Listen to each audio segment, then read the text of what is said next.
Hey, what What's is going going on? on? Well, here we are, another special edition of the Opinion City podcast, where Yeah. tonight we are reviewing Regeneration, the debut show from Power Pro Lucha. And I'm your host, King Ralph. He's the other host, Yeah. Parmesan. And ladies and gentlemen, making his return back to the Opinion City podcast, a member Yeah, of the baby. family, Woo. Kenny P is in the house. What's going on, man? Yeah. Thank you guys so much for having me. This is going to be a whole lot of fun. Of course. Do you guys have the power? I mean, Well, I think we must have the power because we were I we guess were sponsors for the show, so I guess I'm we were. I'm Yeah. I'm feeling pretty powerful. I just want I'm to pretty say pretty I'm feeling powerful. pretty powerful. I'm pretty powerful. yeah. We're gonna Well, get into it. We're I'm gonna get into feeling how powerful indeed it all is. Yes. Yeah, I'm Indeed. definitely feeling it. All right. Absolutely. Well, so we were all there at the event together, enjoying Indeed. the wonderfulness that is Power Pro Lucha. The Arlen Specter Center in Yeah. Center City, Philadelphia, Yes. Pennsylvania, the birthplace of this great nation. Yes. Yeah, and you don't if you have not seen the show, first off, what are you doing? Yeah. Get yourself over get to on it. IWTV. Get Do it. get a subscription if you don't have one, and check out the show because it really is a great It show. was But such a this great venue show. is insane. Drexel University. This is legitimately the home of the U.S. squash team, like the Yep. U.S. national squash team. Yep. It is legitimately their home, and this place is insane. Like It was It's not the home incredible. of the national green bean team. It's not the No. home of the national broccoli team. Nope. It's not the home of the national carrot team. No. yeah. It's the U.S. National Squash Center. I Yep. mean, Yeah. put some Yep. respect on it. Yeah, Yeah, it's listen. right. It is right. it is the top of the vegetable food chain. Yes. The very top. Yes, Very top. You know The tippy how many top. things you can do with a squash? Many so, things. you know what? Many. I've heard many things. Yeah. Edible But- people. Yes, You but guys. in all Family seriousness, though, I've been to a lot of places to see wrestling, and this is probably the coolest place that I have seen an indie It show. was Awesome. Very impressive. Very cool, very smooth, great setup, tremendous facility, as many people. Yeah. Yeah, it's really great, and of course, thanks to everybody at the Arlen Specter U.S. Squash Center for making this happen, allowing Power Pro Lucha to come in and do their thing, and that is going to be the home for the foreseeable future, which is a really cool thing to have there. Again, Yeah. like you said, right in Philly, it's a great place to be, and Philly's got a lot of history with Yep. the people in Power Pro Lucha. Indeed. A lot of the wrestlers have a great rich history with the city. Let's say. Yep. Strong bonds. Strong Yes. bonds. So how cool is it that not only do they have their own theme song, but man, when you listen to that theme song, anybody that was a fan of Chikara, anybody that knows, the stories of Chikara, there's so much in there. Like it is so good. And then building on top of that to talk about how, we're not forgetting the past, but we're honoring the Nope. past and we're moving forward and we're Yep. doing something new. It's just, I don't know, the whole thing to me, I didn't really pay attention to the lyrics the first time I saw it. Right. And then I started paying attention. And I'm like, wow, this is genius. To make a Yeah. musical reference, this is progressive rock.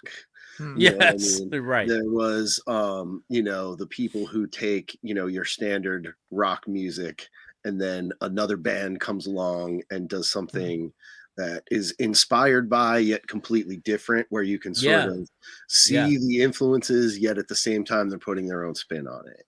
Absolutely.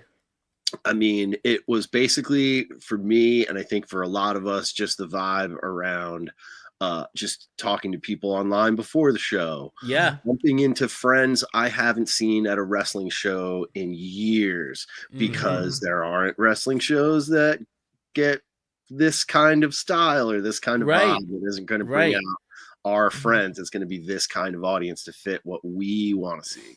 You know what I mean? Like our entire, as a whole, the audience that used to go watch wrestling shows on Wingate Street has been Yep. completely underserved for a very long time, outside of a couple shows here and there, or stuff you would be either make the long distance trip to see, or something that happens only once every 2-3 months, if that. Yeah. So the idea that there's going to be a regular occurring Philadelphia-based cast of characters that we're all familiar with. Yep. It's also going to introduce new characters of a lot of people that were about to be a part of the thing that weren't a part of the thing that can now paint their picture without whatever going on, so they can just, it's new chapter, it's rebirth, it's re-energy. I was just saying to people online, I was like, we're partying. I was like, we're restoring the feeling and we're partying. Like, we're back, baby. You know, that's what it is. And the vibe, and I went into the show with that vibe and maintained it throughout the show from what they presented, which we'll get into. But can't recommend it enough. I mean, and it's not even just, it's the Wingate era that a lot of people slept on and said wasn't good, which really was good for the people who followed it. So I'm just saying, give it a chance, because it's awesome to see the continuation of that. And it's also it's great to see the people who didn't get the shot finally get their chance to shine. So we definitely ate that night for sure. Without a doubt. They fed us everything. They made sure that this was a debut show to remember. And they definitely put out all the stops to make sure that this was a stamp on who they are and what you're prepared for going into the rest of the year. Yeah. And, you know, and being sponsors, we had a chance to be there earlier during the day. And I can tell you, if, you know, when we talk about Power Pro Lucha as a company, you know, the people that are running Power Pro Lucha, they are 100% committed to bringing back that feeling, and they are committed to long-term storytelling, which I think is such a lost art in the way that it was done during that Wingate era. You know, it was done in a certain way that it was like you were a part of something. And I can only imagine that's what, you know, ECW back in the days felt like, when it was just, you know, it was like you had your own little secret there, that, you know, was something that you were sharing with a ton of other people. And I know a lot of people felt that way at the Power Pro Lucha show. They're really, they're striking a chord, they're hitting a nerve, they're bringing back the good times that we remember. Exactly. Restore the feeling, baby. Yes, definitely. 100%. Yes. So I took some notes on the show. And I know, you know, Kenny, you had planned on taking some notes on the show, and I did the same. I had the live show, you know, marinated on that for a little while, and then did a rewatch. It was very cool. And I mean, it's going to be a lot of fun. There's lots of great things going on, lots of great things happening, lots of things to look forward to. Now, so starting off the show, you know, obviously we talked a little bit about the venue, and, you know, we get our first look at the power broker, who has up to this point been a real mystery. Nobody really knew who the power broker was going to be. But those of us that remember during the Wingate era, Professor Nicodemus has now become Mr. Nicodemus, the power broker, the man behind the former scientist behind the Proteus wheel. Professor Nicodingus. Yeah. Right. I did notice something, because the wife and I rewatched the show last night, and I did notice something where during his speech at the beginning, he says, and again, this word is in the theme song as well. Once you step into this crucible is a very important word, because crucible was a very important thing, you know, back then towards the end of the run. They hit their buzzwords. Yes, they did indeed. So I do want to point out, though, that at the very beginning of the show, who was the first sponsors announced? These guys right here. Opinion City, the very first sponsors announced, which was super cool for us. I know. Yeah, that was nice. It was a nice when moment. we reached out to Power Pro Lucha about working with them, they had mentioned that we were the first people to reach out to them. Yeah, because I saw it right away, and I was like, I have got to. Let's go. Yes, for sure.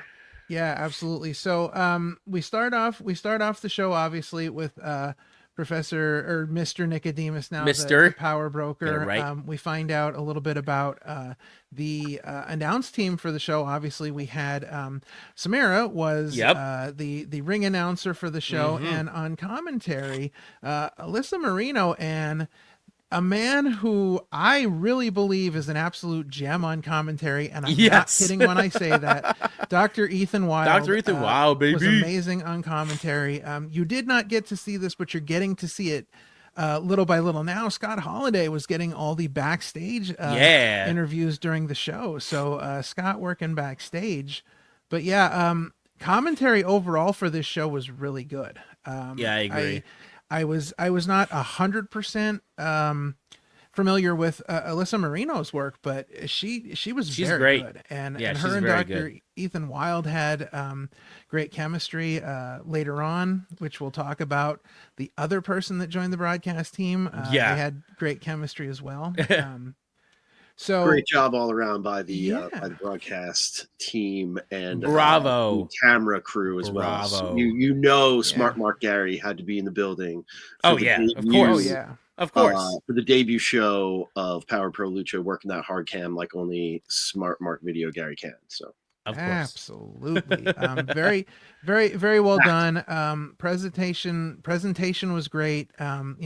Watching it on IWTV, you felt like you were watching something special. The entrance was so cool. How they had the entrance set up the stairs, all the screens behind.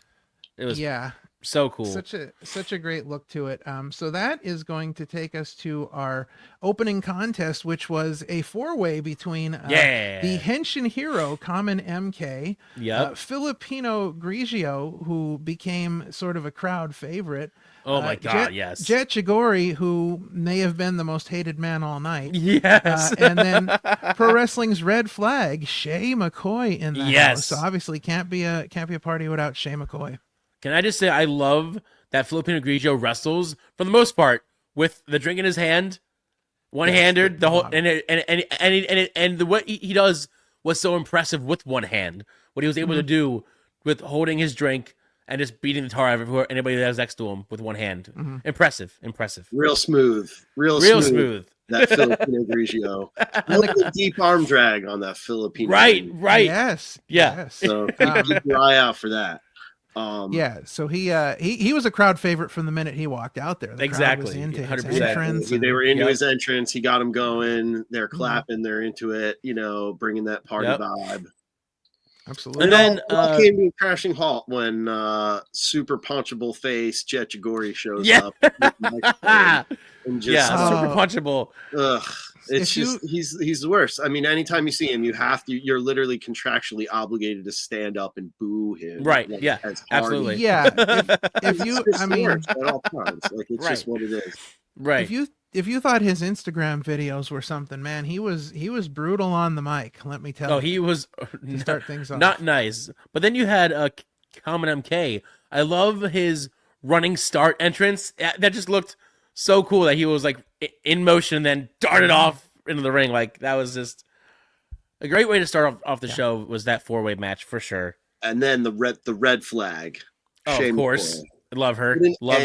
Put an end to all of Jet Chigori's nonsense. Yes. With a right hand that came all the way from the southernmost part. It was an amazing right hand. From West Virginia somewhere. Yeah. It was wild. The exact note that I took here, it says Shay McCoy slaps the shit out of Jet, which was there you go. Amazing. That's one way to put Absolutely, 100%. What I loved about this match is that it did two things. It introduced great characters in Common MK and in Filipino Grigio.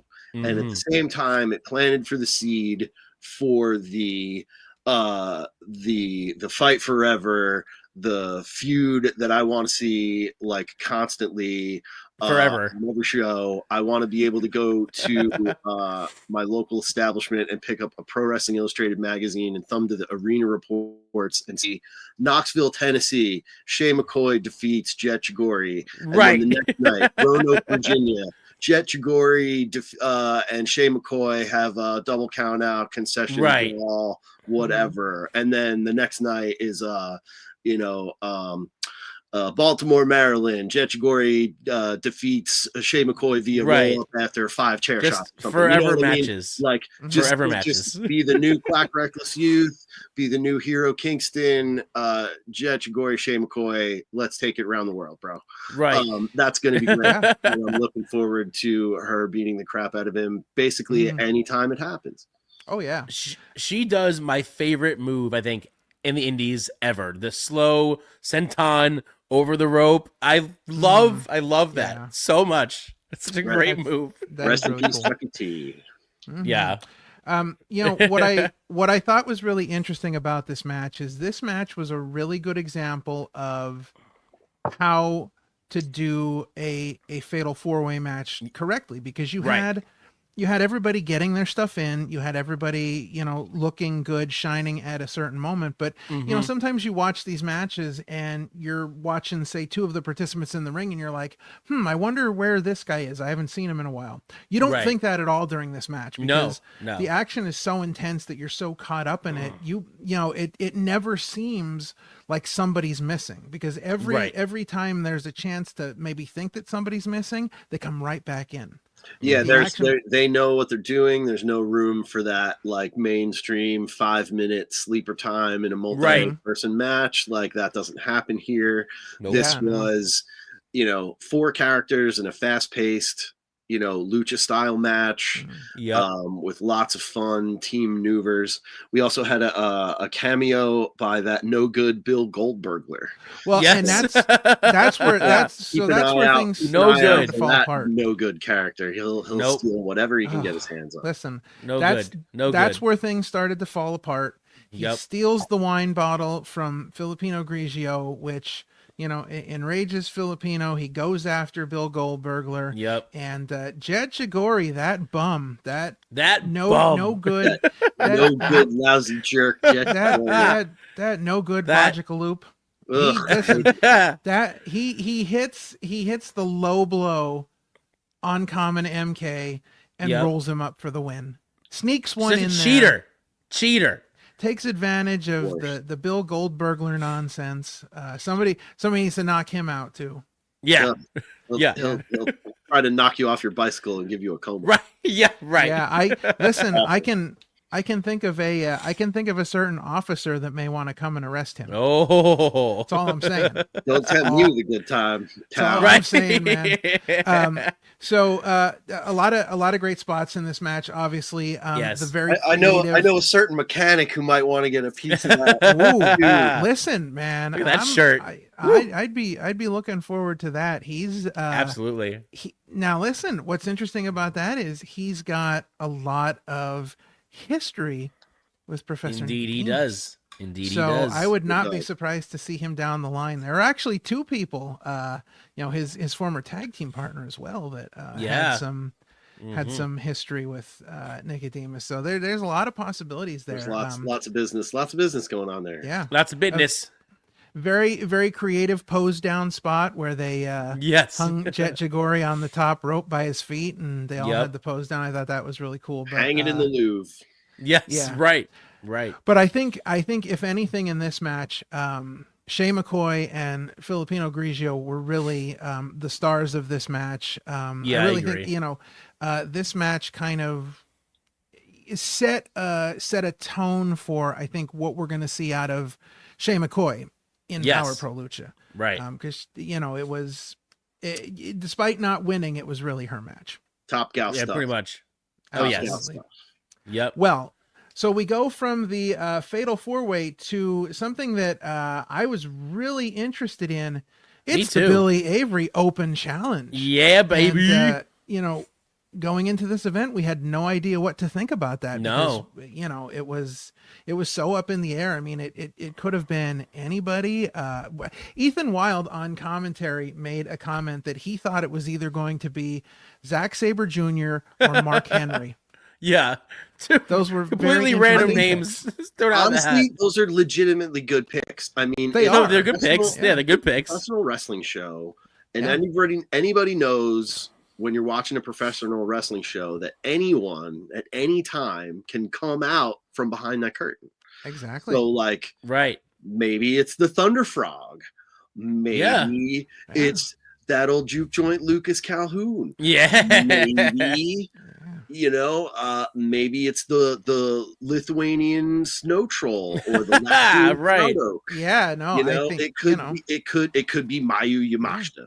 It could Right. have been Ultimo Breakfast. It could be Could be anybody. Ultimo Breakfast. Could be who's to say? Who's to Now, say? if you've never seen, I love me a mystery opponent, and Right. I was very, very excited, looking forward to this. I mean, Right. who also doesn't ever want to see Billy Avery tussle? I mean, I was gonna say, if you've never seen a Billy Avery entrance, that's something that needs to be. You have to go out and watch it, see it live. If you don't see it live, watch it back. He does my favorite simple entrance when he does the yodeling at the end to the entrance and falls completely flat on the apron. It's just impressive. But lo and behold, who, Ralph, was the mystery opponent? Well, a very imposing threat himself, handsome Max Zero, who was not happy. In his shirt and tie was looking quite ready to roll. Like he had a very professional, vibe to him coming out there. Real bad attitude on that Max Zero. Yeah, he was mad because his entrance got cut short. Ooh. His entrance got whatever happened with the audio video, but he got, again, Billy got this grand entrance, this whole thing, and then Max got like 30 seconds cut off. Big mad. Big mad. I heard he was very upset going into the venue already. So that when his his entrance not getting the full delivery was just gonna make things worse on an already bad, not so great day for Max Hero with his big bad attitude. Yeah. So interesting moment rewatching this. We're watching Billy's entrance and Billy's in the ring and he takes his jacket off, and literally about 5 seconds after he takes the jacket off, my wife says to me, "Man, there really is nothing to him." Like he is like, he is like, toothpicks and duct tape. Like I imagine like a family friendly yet like Joel Gertner-esque, like buff cut, ripped, chiseled, and jacked. Right. Oh yeah. 96 pounds. Or like, you know what I mean? Yeah. Billy Avery weighing in tonight at 78 lbs. You know what I mean? Like, no, so they could announce him as weighing in as they say he's weighing in at 80 pounds. Then when he takes the jacket off, they're like 75 pounds. Right. It just lowers it by 5 pounds. But and then he could yell about, hey, he'd be like, these boots weigh 2 pounds. These boots weigh 2 pounds. Yeah, listen, this is extra weight. It'd be very fun. But now you mentioned Max was in a bad mood, and having the entrance cut short, he beat the tar out of Billy Avery. For most of the match. He was very mad, very upset, took his anger out fully on Billy, and poor Billy got tossed all around the ring. Listen, is the part of professional wrestling is that you go out there and be a professional. You go out there, you have yourself a contest, to see who's the better man, to who gets the winner share of the purse. Max Zero had nothing to do with any of it, and he was just out to break stuff. He was just out to break stuff. Yeah, and pretty much. He almost did break Billy. Because pretty much. It was we were in Powerbomb City. Let me tell you. Oh, dude, it was it's a really good thing that the referee called for excesivo castigo. Yes, and saved Billy's life. Honestly. Yes. Now, for those who may not know, what is that, Ralph? Okay, so castigo exist. One of the things that they do in Lucha Libre wrestling, and this is where extreme violence is put on by a competitor where they're not trying to win the match, they're just trying to hurt somebody. So it is a excessive violence disqualification. The match was called. Now, it's important that we mention, as we talk about Power Pro Lucha, they run under Lucha Libre rules. Yep. And this was brought up at the beginning of the show. So since we're talking about it now, we'll just run over that quick. We talked about the excessive violence disqualification. Right. There is also a 20 count on the outside of the ring instead of the normal 10 count. Yes. And then finally in multi-person matches, when someone slides out of the ring, it is legal for their partner to come in. That is counted as a legal tag. Yes. So a little different than what we're used to in the Americas here. You know, Right. where Right. our wrestlers come from, the Gulf of America, and you know, Stop they it. yes, Gulf of Mexico. El Grande Americano, a big shout out, our own personal American lucha, but. Right. So yeah, this one gets called on account of Max just, you know, about to put Billy through the middle of the ring, and someone came out to Billy's aid. Yes. Someone we know as the Thick Daddy Andy Brown, who was up for the challenge. Let me tell you, and of course he comes out to put a stop to this, and this brings us to another appearance from our power broker, who comes out and essentially, Mr. Nicodelic. yes, essentially he Mr. gives the Parliament Nicodelic comes back on here and drops it and Yeah. says, "I yells at the people," and he says, "Do you have the power?" Like, Right. You want to see these guys fight? Yeah, no, we're at a wrestling match. We want to see. No, these we don't guys wanna see Right, fight. no, not at all. They're Not at telling all. you. Not even a now little bit. what was interesting about it See them was fight Nicodelic, Parliament Nicodelic. Turn the funk up, man. so during his impromptu speech there, where he gave the power to the people, he also called the building the Hall of Power, which He I did. thought was a really great name. Very cool. Very I little thought touch. that was you know, very very on key. So of course, obviously, as you said, you know, we're at a wrestling show, so yes, let's see a wrestling Let's match. I mean, go. Three-legged race. yes, Right. and this was definitely a house battle. I mean, this of was course. Go ahead, Sean, say it. Two big meaty man slapping man meat. Yeah, yeah. They were heavy hitting. sure. Heavy hitters. There was Heavy hitters. there was a chop battle that was especially vicious, and these guys It were was both wearing brutal. shirts, and I mean, it sounded like when you take two pieces of wood and smack them together and get Yeah. that clap. It was Seriously, bad. it was brutal. with Yeah. and with shirts on. Yeah. Max at one point hit a pretty massive German suplex, and I was like, Oh my God. boy. Yeah, So, but it and was real what- nice. what was also impressive was Max hit the British Bulldog suplex at one point, holding Thick Daddy in the air for quite some time. That was very, very impressive. A massive show of power. But then, you know, you have a spine buster and senton combo from Thick Daddy, which, Yes. look, both of these guys went out there and did some impressive stuff for being big guys. Yeah. They definitely do a big man style, but they can also do some little bit of lucha stuff as well. Well, yeah, everybody wants to get in on it, you know?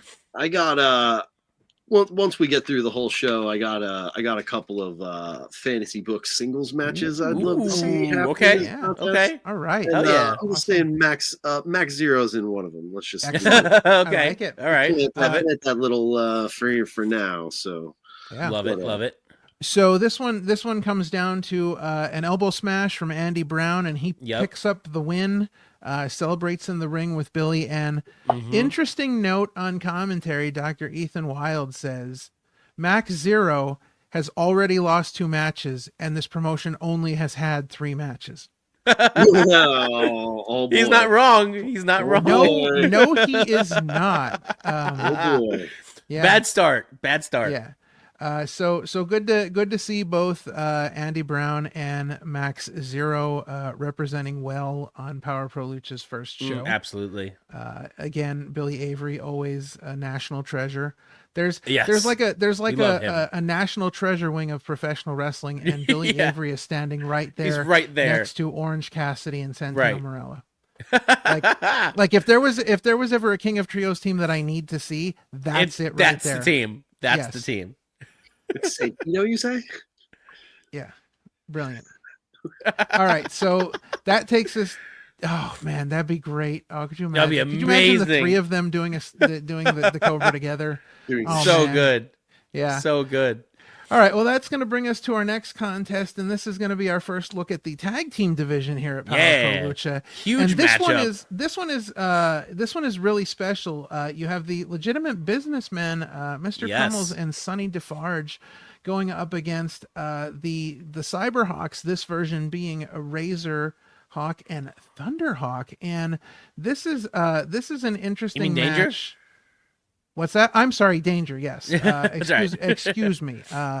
So it's a really really interesting match because these guys they know each other so well, and Yeah, they're very evenly matched. as we were told during one of our interviews on the show, these guys have wrestled up and down the roads together. Cyberhawks never getting a win on No. Crumbles and Defarge. So going into this contest, a lot behind it.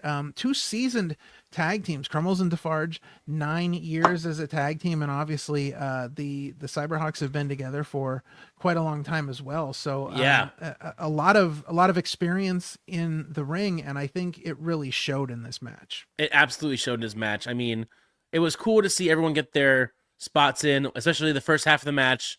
Crumbles and Defarge were brutally beating down the Hawks. And then finally they had to kind of get their win back a little bit. But for a good chunk of the match, Crumbles and Defarge had the number. Definitely had the number going into the first half. Yeah.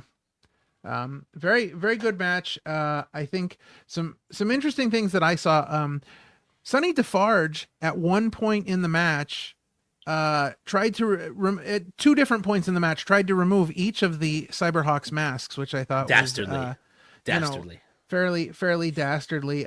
But again, that's against the rules. It is against the rules. It is. That is that is not something that they brought up.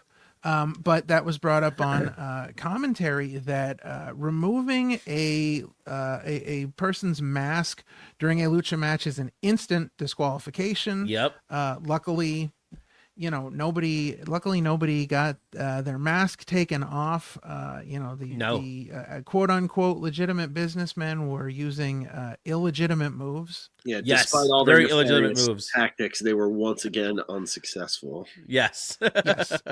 So some really interesting stuff during the match. At one point, they hit Sonny Defarge hits a awful waffle spinning pile driver. Yes. Which was very cool, which Razor kicked out of, just barely making it out. 2.99. The team alive. And they say that indies are dead. Right. Listen, I definitely not. I'm really interested to see where this tag team division goes because they got a really strong start here. These two put on a match that really showcase what's great about tag team wrestling. They're not just two guys on a team together, but they are one unit as a whole, and it really shows. 100%. Now, I understand why this match was placed on the show here.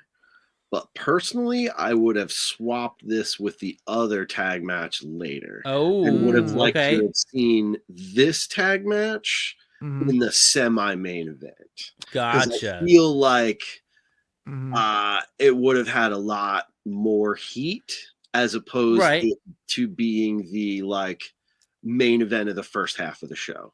It's just two different schools of thought. It's not like one's right or wrong. Yeah. But for my personal taste, I feel like Crumbles and Defarge would have had a lot of heat. A lot of heat with their presentation, which I think I've very much improved since last time I've seen them. I've liked that they've sort of cleaned up. They're still grimy, but they've cleaned it up a little bit and sort of, I guess, made it their own at this point. Indeed, they have. For sure. It's very cool to see. I think they're very underrated as a tag team as far as anywhere else.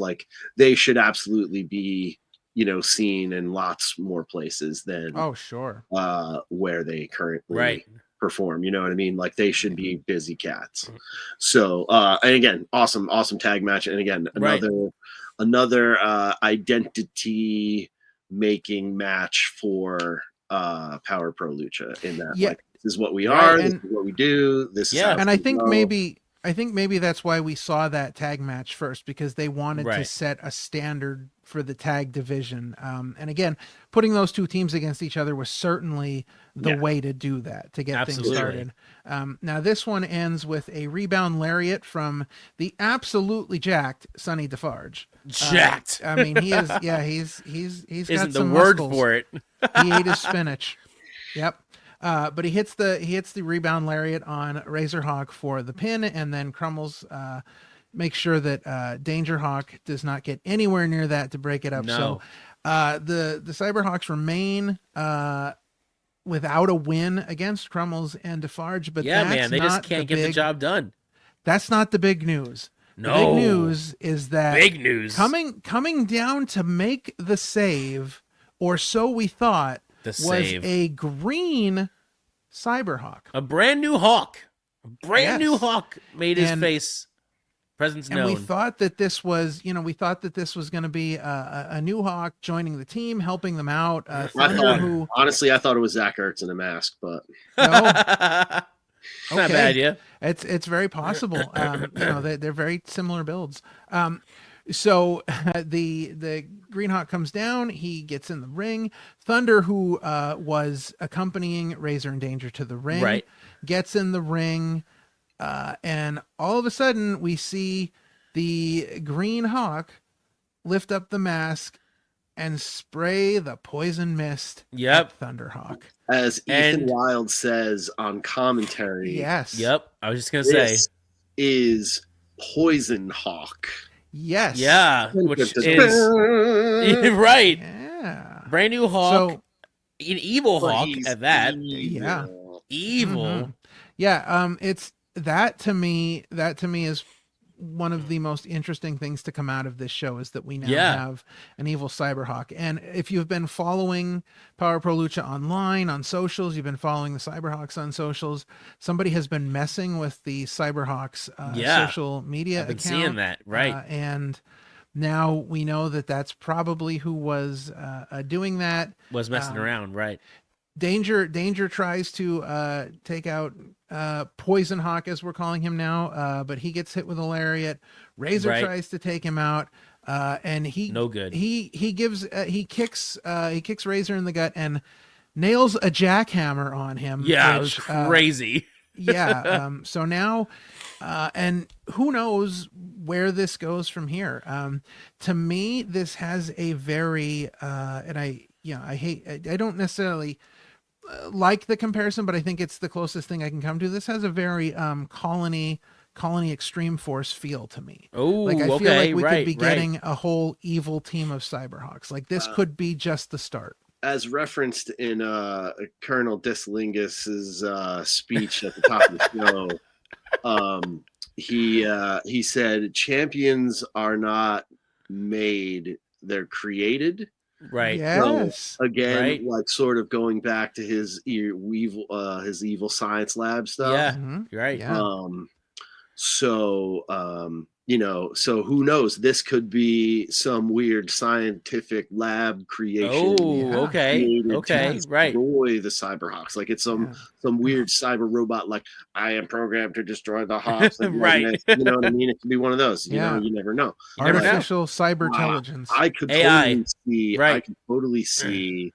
A whole posse full of evil Cyberhawks. That would be very. I would love that. Yes. Let's go. Let's go. That's a great idea. Do that. We got all kinds of different colors we haven't touched on yet. I mean, maybe how about I got it. Ooh, let's go. Get one that's orange and black, evil, right? And there you go. Like really slow. Okay, wow. That's awesome. And then maybe he does that move where a guy's laying down on the mat and he does the stomp and he like the foot and then the ankle, then the leg, then the belly, then the arm and the elbow. Stomp. Maybe he spells his name while he does it. I don't know. I'm just throwing it out there. It might be something that works. It'd be fun. Oh, there's so many opportunities. possibilities. So many different. Yeah. Oh, there's that word again. There's so much we can do. What they can do. Everybody can do with all this stuff. The blank canvas will be painted on, and it's gonna have some evil hawks in it. It's gonna be a lot of fun. Absolutely. So after here's where we go to the hot intermission and where we remind everybody to bring your merch money, cash. Right. Intermission. Mark photos, get them autographs, take the photos, talk to your friends. Don't forget they announced the sponsors again as well. These guys right here. Woo, sponsorship. Yeah. Oh man, Yeah. I got to see my friends Jeff and Jess and chat Awesome. with them and see them on the show for a while. I got to catch up with Yolanda. How great was Yes. that? So Now That let was me tell you. great. So Love cool. that. Yolanda is the best. She's the best. I The feel best. like I mean maybe it was like 2013 where I started chatting her up a little bit here and there, shows and just doing cool stuff and just like, Right. oh man, we've watched so many bunch of shows together and just hung out and doing all the stuff and watching her crush it at South by this year and like doing all the stuff she's been doing in the fashion Right. world with everything. It's just awesome to see. She's such a She's rad so person nice. to say She's a hello great to lady. So and yeah. all that stuff. So I just will like once again love being able to like walk around, dap you guys up, see her, see my other friends, like restoring the feeling of cool people coming to enjoy some happy fun wrestling on a Sunday. And, you know what I mean? It's awesome. Yeah, so I've kept up with Yolanda for quite some time now, and it was funny because I saw her at a LVAC Real Rumble show at the Mahoning Drive-In about a month after everything kind of shut down, and you know, it was just it was a good time, and you know, so we've seen each other at shows. And what's funny about this is after Power Pro Lucha the following weekend, we did a royalty wrestling show in Sellersville, PA, and Yolanda showed up there to come check out royalty wrestling with some more alumni from back in the day. Working there. So yeah, it's great to see everything that has been going on with her, and Wrestling with Life is returning for 2025, and we will be doing an episode with Yolanda in 2025. So we're super excited for that. Awesome. She's got amazing stories to tell. Absolutely. You know, the places that her work has been seen. Such a good human. The talents, and yeah, she really is, and she 100% echoed the sentiment that, you know, this felt like home again. Yeah. You know, it was such a good feeling. And like you said, you know, getting to chat it up with people during intermission, getting to see people you haven't seen in forever. I see the Boar sometimes at LVAC shows, but it has been a hot minute since I've seen him at a show, so it was great, you know, getting to talk to him. And just Boar was cool. The whole vibe again was just, and you know, the best. Boar has a lot of history in my wrestling fandom, you know, being the one that really got me into Chikara, the whole start. Like, he was the one. It was a good time. Nice to catch up with people, but intermission had to end because, man, did we have a banger next. And this, oh my god, this might have, if the spectral envoy wasn't on the show, this would have been the match I was most excited about. You were so excited for this match. So we have the Creatures of the Deep, consisting of King Crab, Murloc, and Cajun Crawdad. Now there's a story behind that. We'll get to in a minute. And they were taking on this new iteration of the colony, featuring Ultimo Ant, Electro Ant, and the newest ant from the colony, Cutter Ant.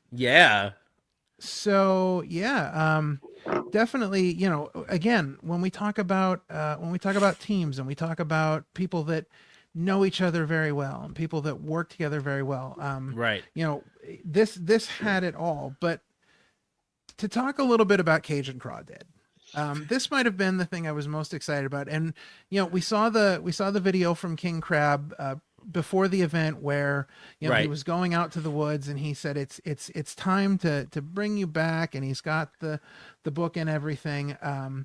So this kind of takes us back a little bit in history, back to the Camp Leapfrog days, and there was an event in October 2020 called Things That Go Bump in the Ring.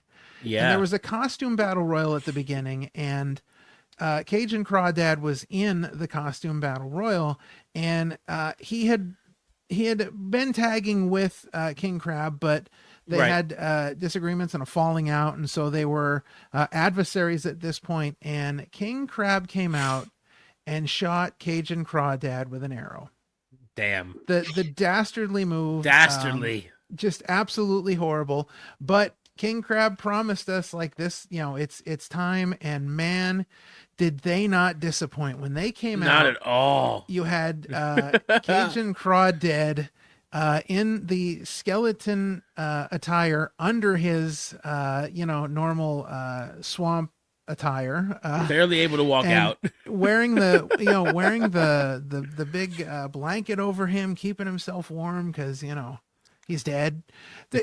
I'm sorry. Of any of the stories that they told, and there were great stories told on this show, to me, like I looked so much forward to see what they were doing with that, and Right. they did not disappoint. No. I mean, whoever it was that got shot with an arrow in that scenario that you just described Yes. was just the physical being of Right. Cajun Crawdad, because Mhm. the death of Cajun Crawdad even predates that. And I'd say it goes back to 2018 in the budding metropolis of Easton, Pennsylvania. Ooh, Easton. When the great Canadian Pierre Carl Ouellette power bomb Cajun Crawdad from the center of the ring all the way down to the depths of the floor of the Easton Funplex. Not That's the far story away from where I was sitting. Listen, and I saw that was literally right in front of me. Saw his soul.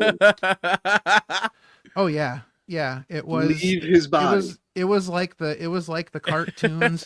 he stood up and he was a spectral ghost. Like that was it. So, and he continued to be a spectral ghost until King Crab finally put his physical self to rest. Yeah, right. His spiritual self left his body. He brought them.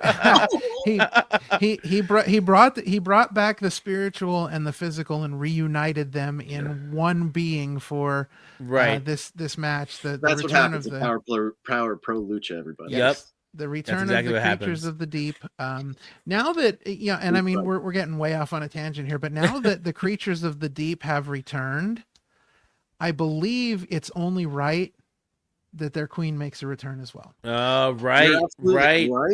That is what I was thinking from the very beginning. That's got to happen. I mean, that's got to happen. Another person for the mystery opponent.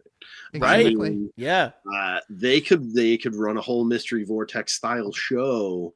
And work out all kinds of weird fun stuff, and Oceania would 100% be on that list. Absolutely, that would be without incredible. a doubt. That would be great. And that was that this trios match was exactly what we wanted to see. Yeah, exactly. The way we would want to see it presented. Mm-hmm. Murlock's always a family favorite. So I mean, getting to see the Colony do their thing is great. This iteration of Colony, super fresh yet familiar, and they have a powerhouse on the team now. Yeah, they got themselves a new little Anvil Neidhart going on. He's a hoss, dude. He's a hoss, and so big doings. Don't be sleeping on the Colony just because you know. They're worth it. They deserve it. They're there. They're earning it, and they're getting it, and they're awesome. This match was awesome, so good. So the for me, I think this match was the one that really brought back nostalgia. Absolutely, it made you feel like you were sitting there. You could imagine yourself sitting there 5, 6, 7 years ago watching that.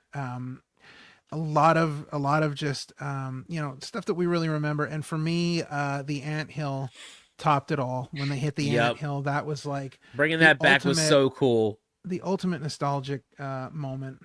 But again, just a fun match. The anthill, obviously, they picked up the win after the anthill. King Crab got pinned, but just a great all around. And it seems to me that they are building up a number of trios. Yeah. Could that be for a certain reason?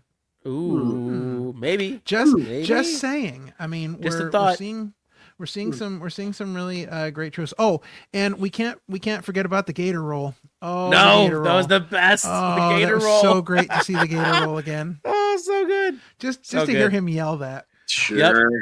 I mean, it's great. It's great. I mean, it's all very fun. It's all very exciting. It's great to see again, and it's just restoring the feeling. Absolutely. That's what it is, and this was right there along with all of it. Indeed. And absolutely, it was just this match really was just a good time from beginning to end. Yeah. All right, well, that's going to bring us to a match with two people who aren't necessarily very well known in this storytelling world, kind of new to it, but looking to make their marks. We have the spiteful brute Harleen Lopez, who has just been killing it everywhere she's been going. Quite literally. Yeah, and taking on the rabid honey badger, Ryan Mooney. A very dangerous foe. Very dangerous foe. So this was an interesting match because and correct me if I'm wrong. Now, I have seen Harleen Lopez wrestle a number of places, but to my knowledge, this is the first time that I have ever seen Harleen Lopez wrestle in the quote unquote babyface role. Right. I don't remember seeing that anywhere. I've only seen her wrestle as a heel. I mean, every show that we've been to that you get yelled at by, it's been by Harleen. So yeah. I mean, I'd say that's accurate. I mean, I instigate, I'll admit it, but right. I feel the crowd. I feel it wasn't like she planned. Well, no, I guess she did kind of plan. I mean, her entrance was a baby face. Her entrance she was very much a baby face, right? But she's facing somebody like the Rabbit Honey Badger that kind of paints her in a corner. Right.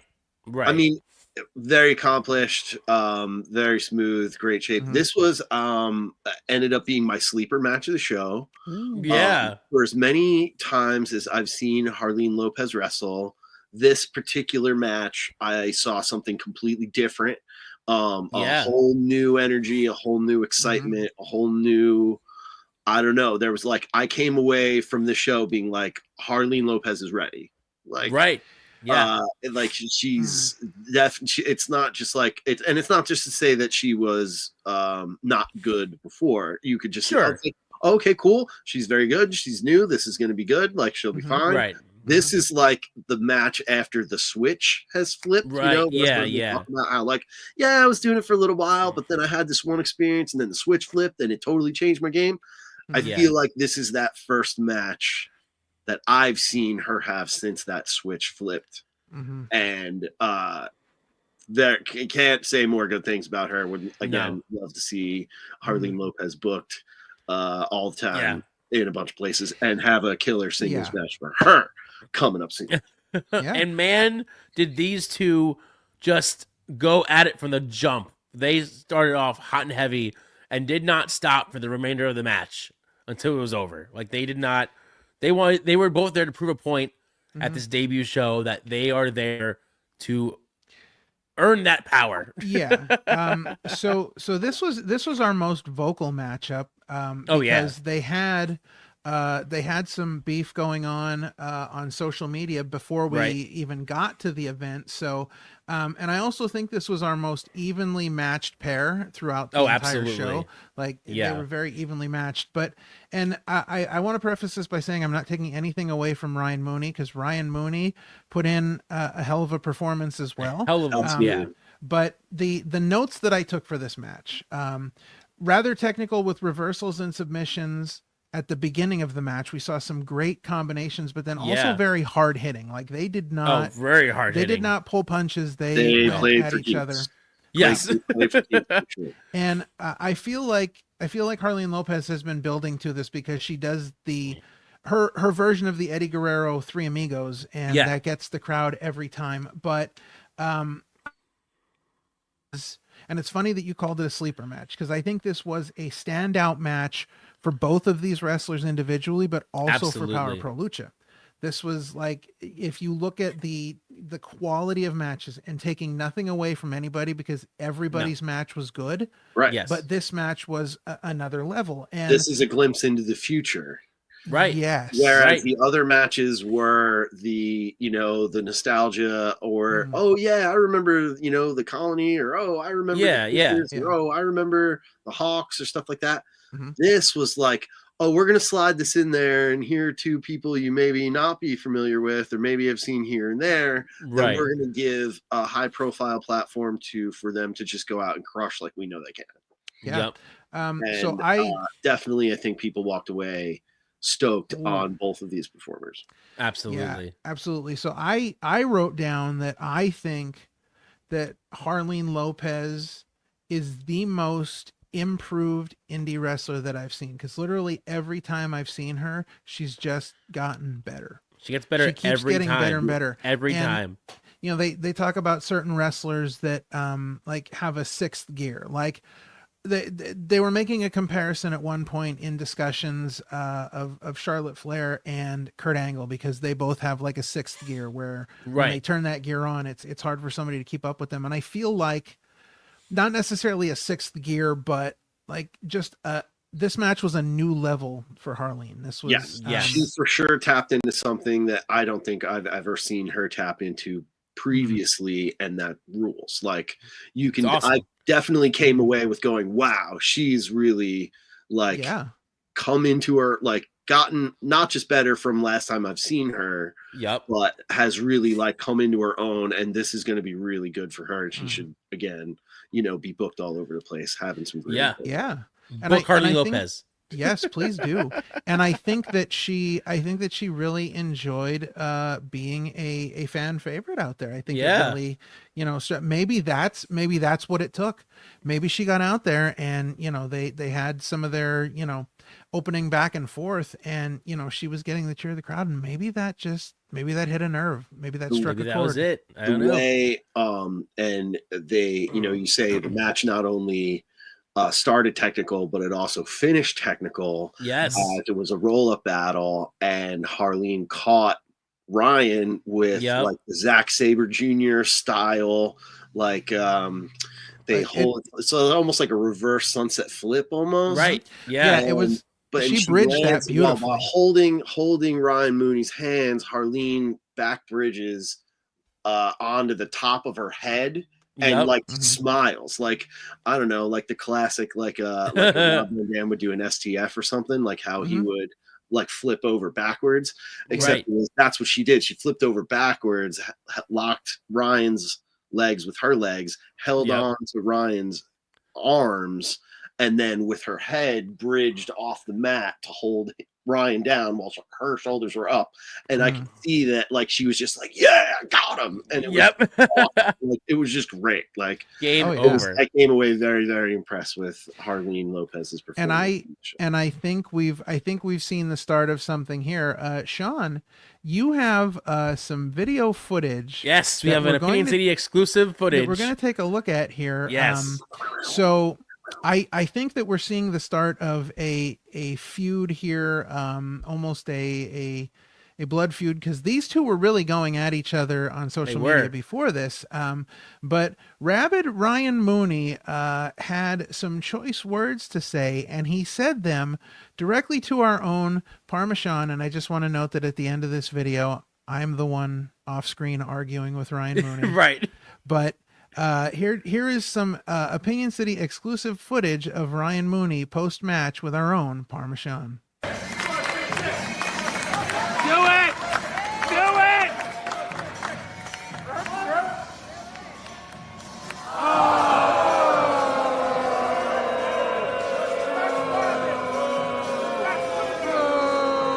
That was just a fluke. That's all that was.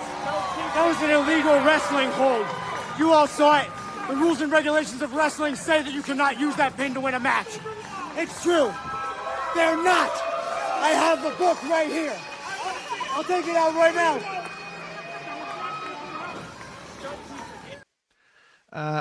I believe I said I'll come over there. Yeah. Don't make me come over there. Yeah. So some exclusive comments there from Ryan Mooney post match to our own Parmesan. But I he was feel not like happy. He was not happy with that loss. Yeah, no, he was not. Very bitter with that loss. gonna take this one to the rules committee for sure. But yeah, no.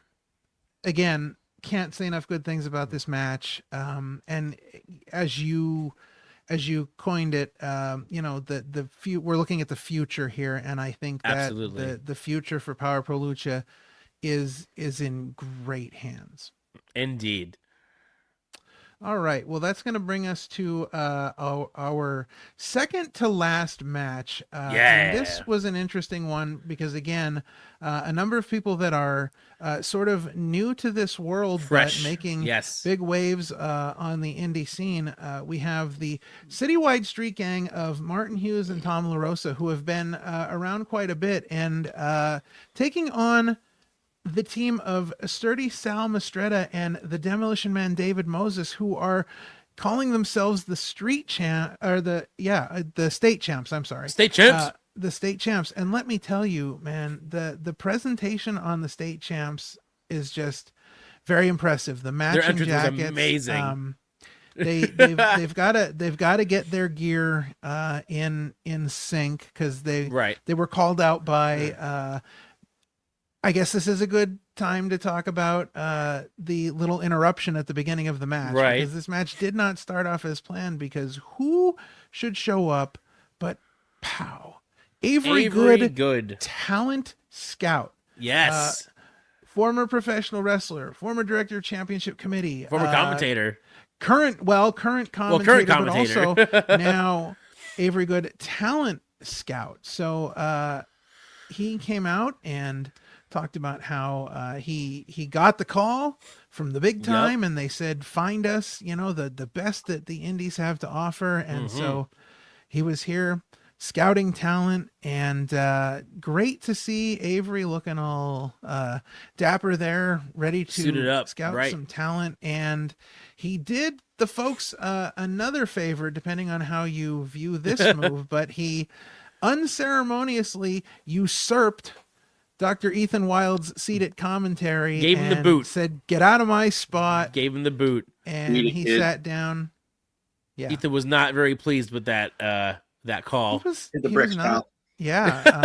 Ethan was very upset. Apparently, when Avery sat down, he stepped on Ethan Wilde's satchel, which he made sure that he gathered his satchel before he left. Just an unceremoniously dumping of Ethan Wilde, and Avery Good, professional commentator, kind of came out as well as professional talent scout. But this match, again, this is we look at the first tag team match we saw, and we can see the rich history of tag team wrestling within this sort of pantheon of wrestlers. But now we start to see a little bit of the future of what we can expect in tag team wrestling.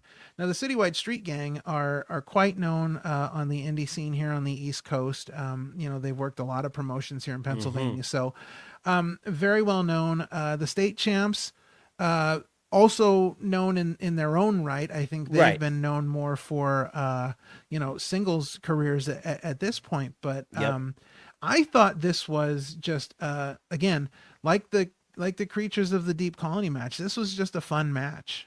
Fun is the word. Some great tag team stuff.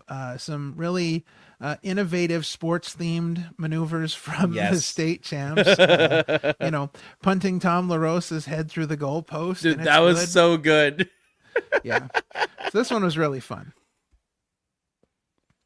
What do you think, Thoughts on Kenny? this match? It was fun. I mean, it was great. I mean, like I say, I would have swapped this one with the previous match on the show. Right. Can understand why it was there. But I've seen Citywide Street Gang on Labor of Love shows previously. Yes. And they've been very good. Always had solid matches. I'm pretty sure this is my first time seeing state champs. Yeah. But they were very good as well. I mean, this is not to be insulting, but it was a good little wrestling match. Right. And that's just fun. It was fun. It's a fun match. It was a fun time. Good guys going out there doing their thing, getting reps, making it happen. Crowd was into it. Yeah. Totally cool. Yeah. So this for me, this match had a very 80s tag team feel to it. Yeah, For sure. yeah, It felt like That's it felt like a really throwback. good. And Yes. honestly, like tag team wrestling needs that. Like, right. Oh, yeah. you Right. know, it needs much more of that. I mean, just look at the youngest men in the world, the Outrunners. Like, I you love know, them. I've been Love them. waiting for years and years and years to somebody do that kind of style of act. And of course, when it happens and they pour some gas on it, bow, check out this giant bag of money over here. So, like, you know what I mean? Right. This is fun. So Yeah. there's a reason why there's a formula. There's a reason why it works. There's a reason why, the different things that you can do in a tag team wrestling match to make it fun and exciting that you can't Right. do in a regular singles match. Like, Yeah. so, and it's a lost art, and it's great to see Power Pro Lucha give it a platform, and it's great to see state champs and the citywide street gang working on the craft and doing it the way it should be done. So kudos all around for everybody. And more of this, please, and thank you. Yes, please and thank you. So we see a double muscle buster. Little variation there by the state champs on Tom LaRosa, and Sal gets the pin on this one. So a win for the state champs. Interestingly enough, on commentary, and anybody who knows sports will find this humorous, but Avery said that he believes that the state champs are calling that finishing maneuver the Stephen A. driver.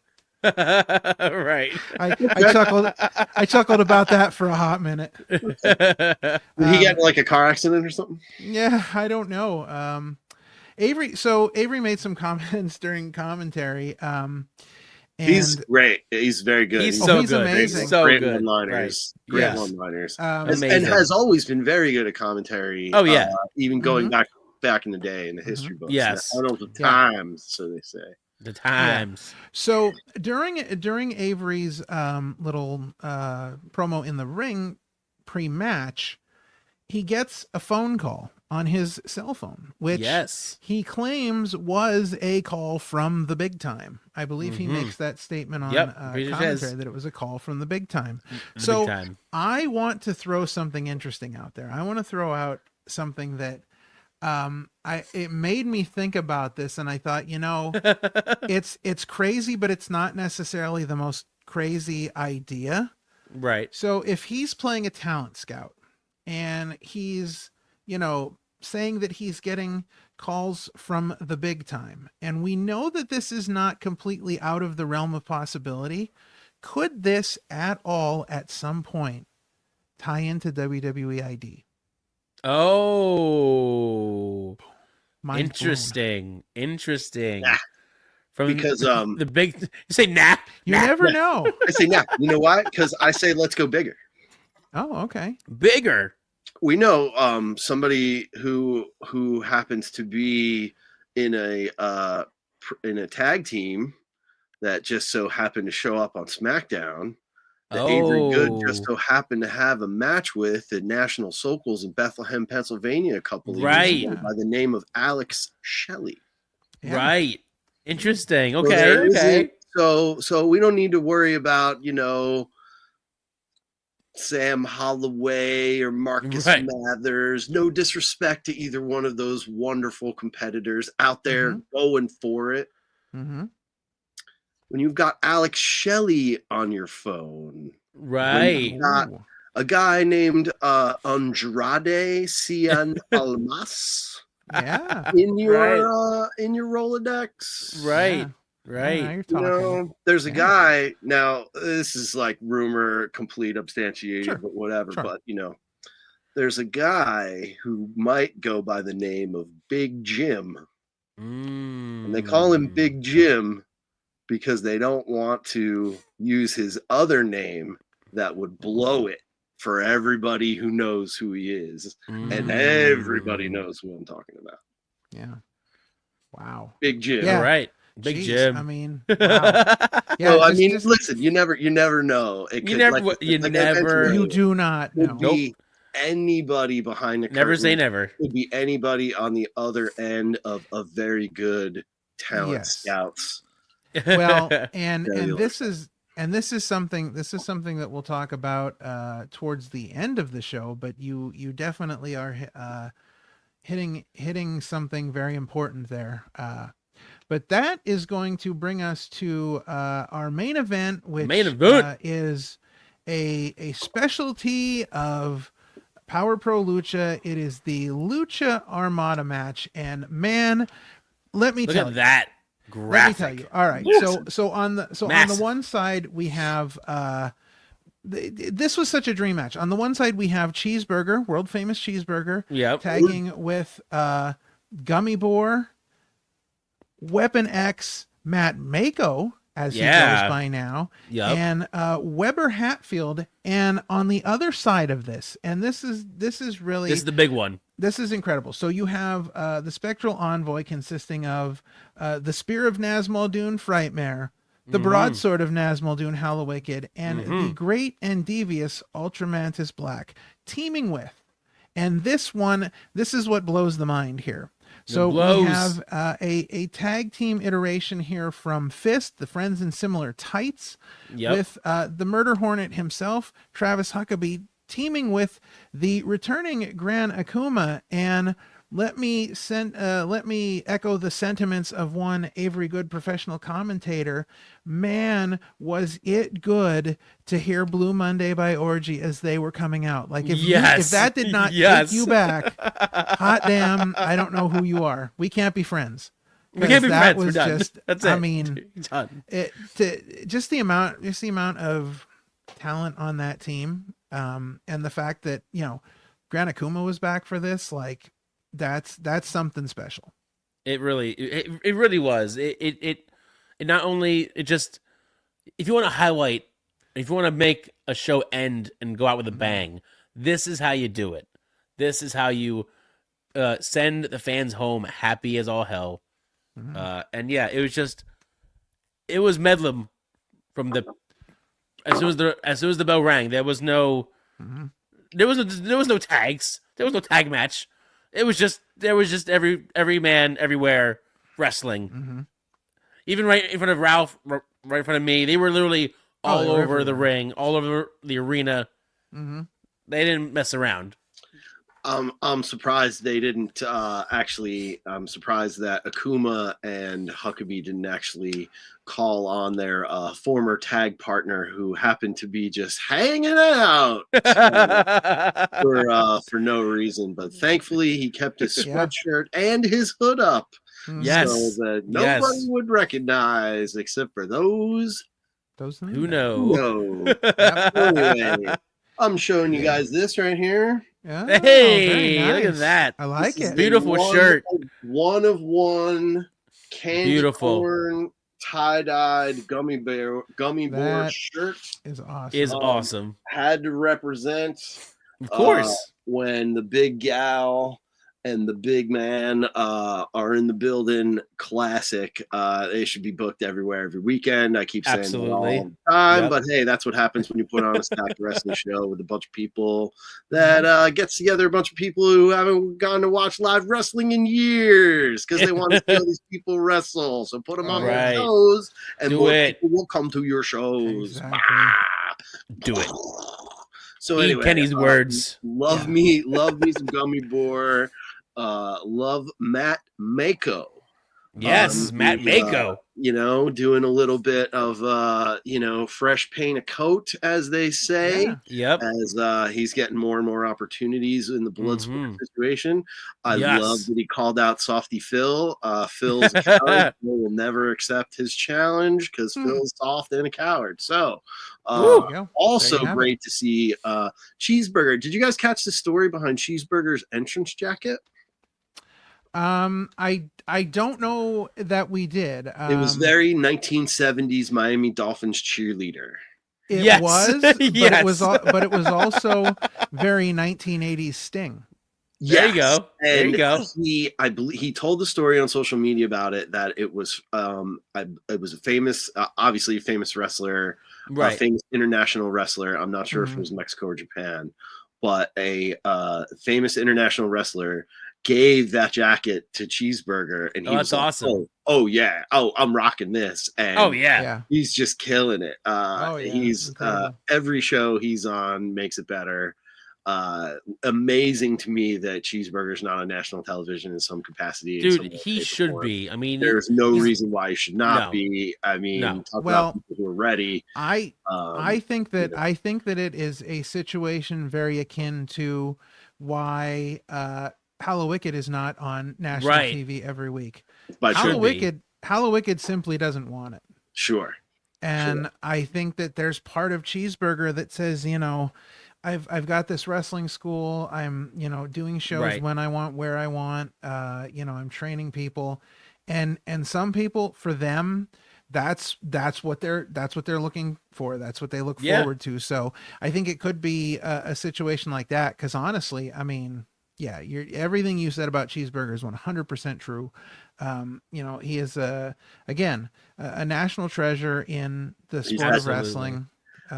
And when he gets opportunities for bigger companies when they come to town, every single person in the building, from when the time he comes out of the curtain to the time he goes back behind the curtain, are screaming his name. Oh yeah. Yep. So, Oh, yeah. So for the people who know, whenever they come around and he gets a shot there, you know, it'd be awesome. Would definitely love to see that in Atlantic City in a couple. Oh weeks. yeah.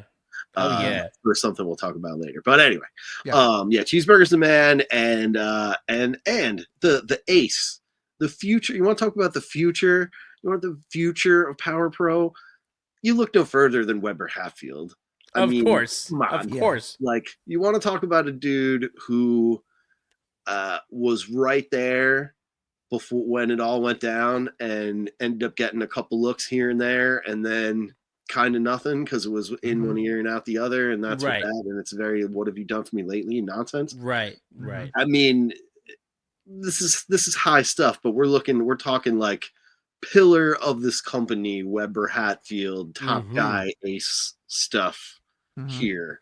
So of course they're going to be going up against, you know, the basically the you know, the classic I want to say the old guard, but, you know, the Right. esteemed veterans, the early generation in Mantis and Wicked and Frightmare and Akuma.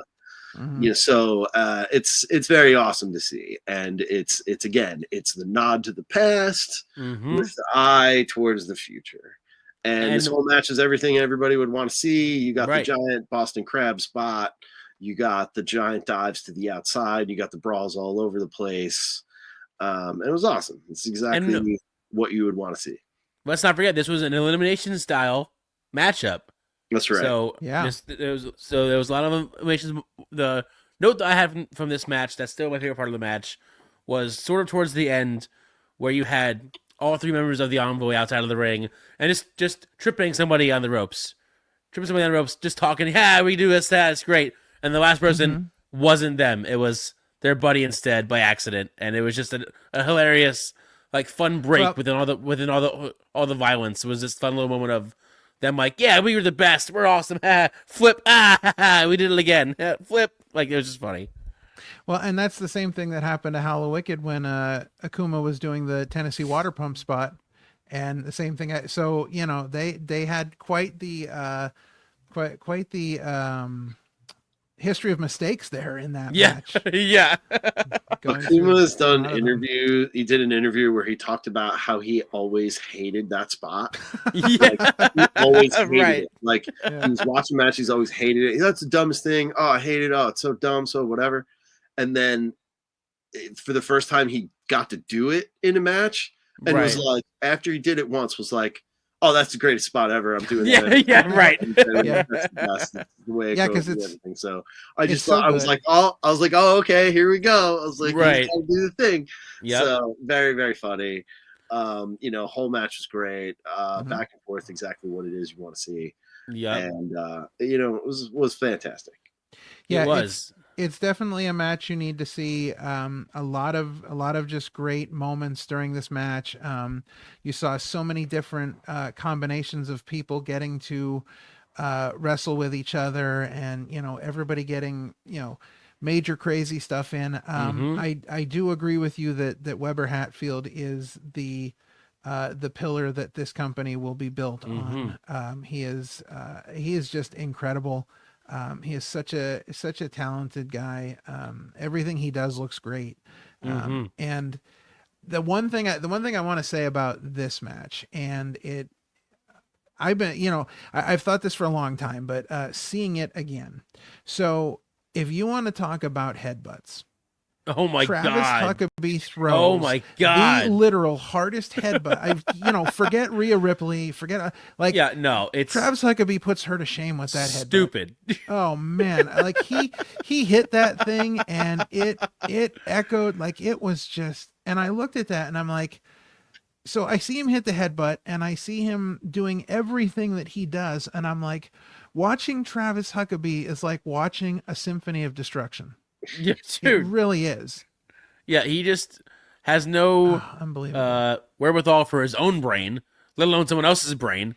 But I have the list here. If you want me to narrow down real quick of who eliminated who in this matchup. Listen, I've got the list. I've got moves and everything. Well, you can say the moves. I have the list. It's up to Yes. you. But I wrote them down. But the very first elimination was Travis Huckabee eliminating the Boar. Absurd.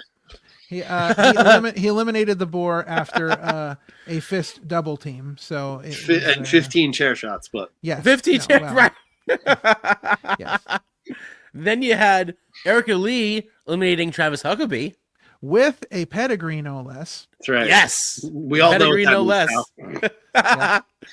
Then we had Frightmare eliminating Erica Lee.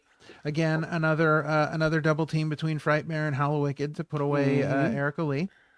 Then we had our hero Weber eliminates Frightmare With a victory roll. Then we had They had an excellent spot in the match Yes. where Weber was on the end of the giant crab, and then when Frightmare went in, he just did the and Yes. scared Weber, and Weber jumped off, and it was very, very funny. Very good. Very Very fun good moment. match. Then you had Cheeseburger eliminating Gran Akuma. With what I want to call a neck thrust. A neck 'Cause thrust. That's what it looked like to me. He gets the whole thing going, and then he tried it once. and Right.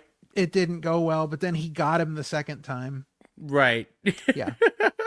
Then you had Hallowicked eliminating Cheeseburger out of the match. With a reversal roll up, so Cheeseburger and Hallowicked getting a little reversally there. Main event Right. anywhere in the world. Yeah. And then you had the Great and Devious One eliminating Matt Mako out of the match. So he was holding Matt Mako, and Hallowicked hits Mako with a kick to the head, and that goes right into Mantis and the Tiger Driver. Dirty. You had Weber eliminating Hallowicked. Again with another roll up. They're getting these roll ups and these. That was a moment right there. Right, Seeing that was Weber definitely- pin yeah. Hallowicked, like that was the crowd went nuts for that. Nuts. But then, of course, the Great and Devious One gets the win. It eliminates Weber Hatfield Again to with win the Tiger Driver. the Lucha Armada, first ever Lucha Armada match. But this was not the end of the extracurricular. No, it was activities. not. Oh no. Oh, No. no. No. Oh, So No. Frightmare leaves and comes back up the stairs with a black bag. Mm-hmm. And how the Wicked is following. Yes. Yep. So they Yep. bring Matt Mako back into the ring. That's the entire spectral envoy for everybody's keeping. Right. Yes. The entire, yes. So We're now, talking- we're talking Frightmare. We're talking How the Wicked. yes. So we have Matt Mako on his knees, and Hallowicked and Frightmare are holding his arms while Mantis comes in and does all the chanting and puts his hand on Matt Mako's head. Some real evil ish is about to go down. Real Yes. evil stuff. Real So, bad. Mako goes into a trance, and Mantis pulls out of the bag a mask. Not just Any mask. No. The mask that Matt Mako previously wore as Nemesis. Yes. So Yes. he Real deep places cut. yeah, Real I deep mean, cut. They're really yeah, that was good. That one was really good. I think that probably surprised a lot of people. Indeed. So he puts the mask on Mako's head. He Funaki over here. he leans in close and speaks something to Mako, and Mako starts convulsing Yep. on the mat. The Mhm. Spectral Envoy do their Nazmaldun prayer over the body of Mako. All glory. And all glory, Nazmaldun. And All glory. They leave the ring, and Mako's laying there, and everybody thinks this is it. And Mako does the Undertaker sit up, Mhm. and the crowd goes nuts. And And we that's cut and to they cut it perfect on IWTV Yes. at that point. Yeah. With the They jump absolutely cut did. Scare when I was watching Yep. it back. He like sits up and then it goes and it just cuts Yep. right out real Yep. real Yes, it was good. so good. They did a real good job on that. They Real good timed that job. very well. More of the Yes. So that ended the very first show from Power Pro Lucha, Regeneration, and let me tell you, this was, in lack of better words, the greatest regeneration that we probably could have seen. I I they think it's hit probably the greatest a debut home run. show I think I've ever seen. Yeah, just a home run, hitting it out of the park. You know, there were so many little moments, and this is interesting. If you get to watch it on IWTV, which, number one, if you're not subscribed to Please do. IWTV, what Do are you it. doing? What are you Because doing? it. Like, you know, thousands it. of hours, hundreds of promotions, the amount of stuff $10. you can watch on there is just ridiculous. $10. yes. There's even but- some good ones in there. Yeah, Right. Yeah, sure. Yeah. So I'm just kidding. yeah, the law of averages says there has to be at least one good one. Gotta be At least one. At At least one. Right. So get over to IWTV and watch this. During this final match, and Avery Good remained on commentary during this final match, and just a couple of things I wanted to point out because I thought it was very interesting. Avery, for probably the first time I can remember in I don't know how many years, acknowledged Weber as his son on commentary. Oh, there Yes. you go. So there you then- go. His So mom's then- gonna be real mad when he finds out The he left the man tattoos. alone with Oh. the sexual envoy. Well, he did say that, but he Mentioned also that during said the match was funny. he also made a comment about Weber's tattoos and said, "Boy, his mom's not going to like those." no. So very interesting to hear some callback commentary Better. there. Weber Hatfield has better tattoos than Will Ospreay. Oh, saying. Hot take. Wow. I'm saying. hot No, take. it's not a hot take. If you Not look a at hot take. Will Ospreay's tattoos Yeah. are terrible. Okay. Weber there you have it. Hatfield's going to like a really good traditional artist who knows what he's doing. Sure. He's, Weber's added a Liberty Bell on his forearm, in Nice. addition to a really cool looking classic Blue Jay with like a sun behind it on his bicep. Nice. And then I believe there's another bird on his forearm, but like on the inner forearm. But like Right. without getting a real close look at it, I could just see from a distance like Weber's got some really good ink, and Right. Will Ospreay, whoever's doing Will Ospreay stuff is trash, and that's all I'm gonna say. Well, Please Listen, you're on I the right mean- show. You're on the right show for all of this, so you're good. Philly's Yeah. Philly's known for a lot of things, and great tattoo artists is definitely one of them. Yes. Huge tattoo convention there every year. You know, good tattoo artists in Philly, and obviously Weber's Weber making knows- some good choices. That's all Yes. I'm saying. There you go. Weber there you knows go. Weber knows where to go. So if Yeah, you right. need a tattoo and you need to find somebody, Talk to Weber Hatfield. yes, get a hold of Weber Right. Hatfield. Reach and, out. Right. You know, he's not just really, really good for you. He gives really, really good advice on tattoo artists. There you go. Right. And that's really, really great. That's really, really great. Yes. All right. So that is going to bring us to the announcement that was made during the show that the next Power Pro Lucha show Yes. has already been announced, and And the name this is one- so dope. This one's interesting.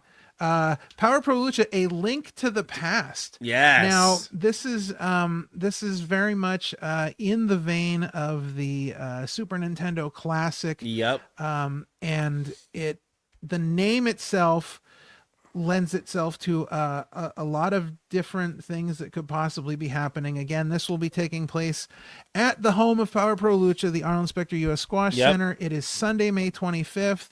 Doors open at 3:30 with a 4 p.m. bell time. If you are not there, I don't know what you could possibly be doing, but you're not doing the right thing because you're not there. And can I just say, whoever makes their posters, bravo, guys. Mm-hmm. You got your posters are so sick. This one over here, awesome. The new one looks amazing. So whoever they have doing the graphics, just bravo. Just bravo. And that next Power Pro Lucha show, A Link to the Past, that's on Sunday, May 25th. Yeah. A day they picked out completely out of the blue, out of nowhere, for no reason whatsoever. And it's going to be at the Arnold Specter U.S. Squash Center, Philadelphia, Pennsylvania. And it will also be on IWTV. Yes. Probably live streamed, probably be there later. Whatever, get there, watch it, do whatever you got. Make it happen. Make it for absolutely no reason whatsoever. Get into some Power Pro Lucha, A Link to the Past. And get it right. Yeah. So you've seen the information running along the bottom of our screen throughout the review. We will also have a link down in the description to get your tickets. Tickets are on sale now, and from my understanding, they're selling fast again. They're going to sell out. It's a place everybody wants to be at Power Pro Lucha. So again, the name of the show is very interesting because I think that we're going to continue to build on this idea of building storylines with more characters from the past. I think that we have not seen probably even the tip of the iceberg on this. Definitely, we got a lot of them. We got all kinds of. There's no shortage of people. That from the past we could see. There's no shortage of people in the future going to be doing some new stuff. This is a very much a blank canvas to right the wrongs and to start a new beginning, to hashtag take a sip, restore the feeling once again. You know what I mean? It's what it is. And it's as long if Chikara was something you were into back in the day on any level, you're safe to come hang out at a Power Pro show and enjoy it and have a good time and see a lot of friends you haven't seen in a long time and see a brand of wrestling that you don't get to see anywhere else because most wrestling promoters are dopes who don't want to put on good shows. Well, that's not the case here, and not the case here. Not the case in LVAC, not the case in Labor Love, not the case in Royalty Wrestling, not the case in great names, great names. Lots of fun. Lots of places where I wish that I hope to one day get to see some of these singles matches. Like here we Erica go. Lee. Let's get Erica Lee versus Hala Wicked in a singles match. Ooh, that would be great. Let's get Murloc versus that old juke joint Lucas Calhoun. There you go. There you go. Let's get the aforementioned Blood Feud Fight Forever, Jet Chigori, Shay McCoy. We'll never get tired of that. Yep. And then we have the battle of the rematch from the what did you call it? The Lucha. What was that? The Lucha Armada. The Lucha Armada, right? Yes, Lucha Armada match. From the finish of the Lucha Armada. Let's get Mantis and Weber Hatfield in a singles contest. Yes. But the precursor for this one, and this one's for you, Sean. This is your meaty men slapping meat match. Oh boy. And we're talking Max Zero versus the Boar. Oh, yes, that would be great. That is the fantastic. End all hospitals. So good. How do you good be in a locker room and look around and just see those two guys and go, you guys. Right, you guys fight. Yeah, you guys, you too. You got 8 minutes. Yep. Do you even need 8 minutes? I don't think you do. I don't think you do, but you get 6 minutes. Whatever. Right. Yeah. 6 minutes. Go get it, guys. You know what I mean? And they crush. They would crush all those matches. Oh, and bonus we're gonna tack on there. Bonus. Hopefully this one happens in Cleveland for Absolute Intense Wrestling. We have Harleen Lopez versus Jocelyn Navarro. Oh, okay. Hell Look yeah. look her up if you haven't seen Yeah. her wrestle. Yes, Excellent yes. presentation, and would love to see her and Harleen mix it up anywhere in the great state of Absolutely. America. Absolutely. Absolutely. All right. Well, again, just a great show. Power Pro Lucha has Top to bottom. so much potential behind it. This first show was amazing, and I can only imagine what they've got planned for us next. Can't wait. Can't I wait. just said it. I just wrote them down. They got all Yeah, those you answers. just I'm did- there it is. throwing There it out is. all the Listen, there's the next show. Book You know it. what? There's the next show Not right even there. just the next There it show. is. Just sprinkle them in there. How about right. this other one? Just sprinkle it in. How about the Weber Hatfield Body Slam Challenge? Oh, there you go. hey. Run back that USS Run that Intrepid back. Yokozuna deal, except Yeah. have Weber Hatfield be the guy who does the big body slam at the end. Yeah. Nice. There you go. Bring in a bunch of big dudes. Bring and it back. watch Bring Weber it back. Hatfield body slam all them guys. There you go. Nice. I was originally picturing Jeff Cannonball for that until Jeff Ooh. Cannonball was unable to. Yeah, perform. unfortunately. Yeah, Pour, right. pour out, crack open a can, a squirt, Yes. and pour one Something. out. for Yes, my boy, yes. Jeff Yes. Cannonball. Our Love thoughts Soda and prayers go forever. out to our good friend Jeff Cannonball for good health, and we Heal up we soon, love buddy. you, buddy. That's right. Yeah. So many possibilities, so many opportunities to be had here in Power Pro Lucha. We are That's just right. hitting the surface. So keep it tuned to our channel for constant Power Pro Keep Lucha it locked. coverage and Power Pro Lucha content. We are so happy to be following them along in this journey as they kind of rewrite indie wrestling and bring back something that a feel that we've all missed. Absolutely. Good. I said this, I believe I said this during the Vinny's Barbershop episode of Wrestling with Life. I think you did. And interestingly enough, Vinny's Barbershop also a sponsor of Power Pro Lucha. Yep. Get But yourself a I fresh said, cut. yeah, Yeah. absolutely. If you're in Philly, get to Vinny's Barbershop. And the barbershop itself is so cool. It's amazing. I stopped in to see him one day, and the barbershop itself is just a crazy place. It's a throwback and vintage, and it's got all this crazy stuff in it. But All it the is- goods. it is a good time to be there, and you get a great haircut. I mean, they got great people. You really do. You You really do. doing great jobs Then there. he But runs a tight ship. he does. Yes, yes, he he don't does. mess around. But I said to him, I'm like, we need, you're a good person, and I think that's what we need more in wrestling. We need more good people, Yep. in charge of things and running shows. And this is an instance where we have good people running good wrestling, and you can't beat that.